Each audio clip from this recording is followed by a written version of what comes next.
Et on continue ce matin avec Éric Piolle, le maire de Grenoble. Oui, maire Europe Écologie Les Verts. Bonjour Éric Piolle. Bonjour. L'actualité un peu bousculée avec la disparition de Valéry Giscard d'Estaing. Vous avez une image aussi de Valéry Giscard d'Estaing ?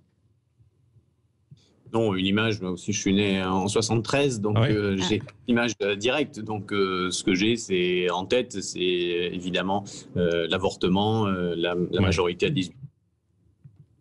Et puis aussi les bijoux de Bokassa, puisque c'était dans les années 80 qu'on en parlait aussi beaucoup et que je lisais Le Canard enchaîné. Donc, oui, non, voilà. Mais ça c'est vrai, il y a eu les affaires qui ont commencé à éclater, et notamment celle-ci.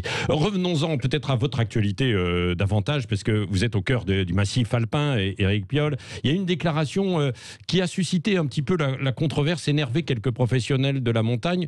Vous avez dit ce n'est pas un sujet majeur, la fermeture des remontées mécaniques. C'était exactement ce que vous vouliez dire ou pas ? L'esprit dans lequel je disais, c'est que je m'adressais aux Françaises et aux Français. Vous savez qu'il n'y a que 6% des Français qui vont au ski. Et donc là, nous vivons, nous, maires, une épidémie de pauvreté. Il y a à la fois l'inquiétude pour la santé, mais également cette pauvreté qui s'est propagée partout. J'étais avant-hier dans une distribution alimentaire. Donc notre quotidien, c'est ça. Donc c'est dans cet aspect-là. Après, évidemment, pour les professionnels de la montagne, pour nous tous qui vivons en montagne, c'est une situation qui est un peu ubuesque dans la façon dont elle a été exprimée et une grande violence, là aussi, de voir que le Covid vient se rajouter sur un monde qui vit déjà le réchauffement climatique de façon extrêmement concrète.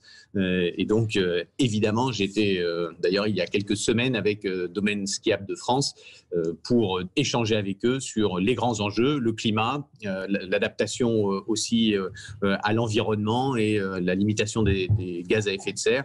Donc, je suis à leur côté, évidemment. Parce que c'est quand même, sur un plan économique, c'est particulièrement important. Vous parlez de la pauvreté, etc. Si on n'a pas d'activité, pas de travail, ça va être difficile, effectivement, aussi de gagner sa vie, quoi. Bien sûr, et là nous avons besoin, dans les massifs montagneux, nous avons besoin que le gouvernement, là aussi, accompagne. Ça a commencé à être fait pour les saisonniers, toute cette pure activité, toute cette économie de la montagne et les vallées qui vivent notamment, évidemment, dans la partie la saison d'hiver, même si nous travaillons tous et toutes à donner accès à la montagne à de plus en plus de gens, parce que c'est un univers merveilleux, et à développer un tourisme 4 saisons en montagne. Oui, c'est ça. Est-ce que vous partagez l'analyse sanitaire du gouvernement concernant la fermeture ? Ça, c'est la deuxième dimension de ce que je voulais exprimer également. C'est que je suis président du conseil de surveillance de l'hôpital de Grenoble. Évidemment, c'est les périodes de vacances, c'est des périodes où nous recevons à Grenoble, tous les blessés des Alpes convergent vers Grenoble. Et donc, la dimension de protéger les lits d'hôpitaux, c'est pour moi, de façon extrêmement concrète, nous cherchons à protéger l'hôpital, à protéger le personnel. Donc, de ce point de vue-là, évidemment, il y a une cohérence à ne pas prendre de risques et à envoyer beaucoup de traumatos à l'hôpital. C'est ce que nous vivons, nous, les week-ends, mais évidemment de façon beaucoup plus forte pendant les vacances scolaires. Oui. Est-ce que vous seriez favorable, Éric Piolle, justement à un dépistage massif ? Là, on l'évoquait tout à l'heure, il y a un quart d'heure avec Damien Abad. Et puis un mot ensuite sur la stratégie vaccinale, sur le dépistage massif. Le dépistage massif dans votre région, normalement. Il y a 3 régions. Nous avons fait 2 tests il y a fin octobre et début novembre.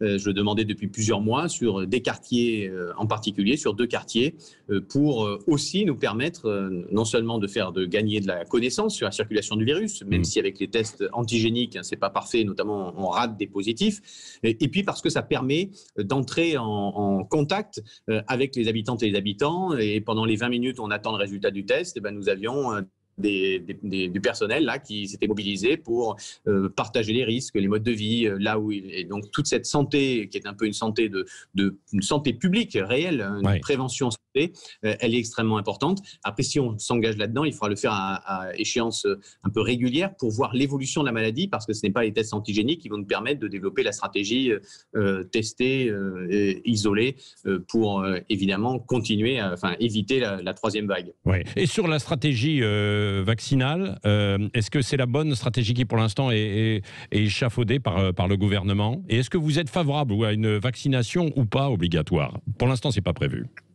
Obligatoire, ce n'est pas prévu. Ouais. Vous savez, l'important, c'est d'abord, on attend les résultats de la phase 3. Le vaccin, on a pour l'instant pas de traitement, même si on a amélioré la prise en charge. Donc, on attend tous le vaccin. Il y a un effort scientifique qui a été fait. Je pense qu'on ne se rend pas assez compte d'abord de ce qu'a amené la vaccination dans l'histoire. 300 millions de morts de la variole au XXe siècle éradiqués grâce au vaccin.